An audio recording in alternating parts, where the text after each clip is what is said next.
আমরা এখন একদম এখান থেকে আস্তে আস্তে এই যে দেখেন সব হচ্ছে এই যে কি বলে ফসলের জমি, ধান ক্ষেত, ধান কি সুন্দর পাকা ধানের গন্ধ, সব ধান পাইকা গেছে। সোনালী ফসল বাংলাদেশের, কি সুন্দর ধান দেখছেন। ধান দেখলে এই যে সব ধান একদম পাকা ধান, মাঠ ভরা ধান।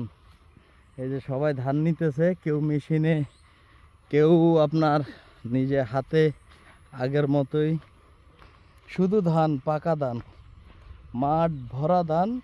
চৈত্র মাসে এই যে ধানের ক্ষেত, এগুলো হচ্ছে ফসলের, এগুলা বিভিন্ন প্রকারের সবজি আবাদ হয়, ফসল। আমরা বিকাই চৈত্র মাস, তো চৈত্র মাসে গরমটা একটু বেশি, যার কারণে ক্লান্ত হয়ে গেছি। আসসালামু আলাইকুম, ভালো আছেন বাজান? ধান নিতেছেন? এগুলা কি ধান কাকা? হ্যাঁ, বাসমতি চাল যেটা, ওইটা কেমন হয়েছে ফসল? ভালো হয়েছে ফসল।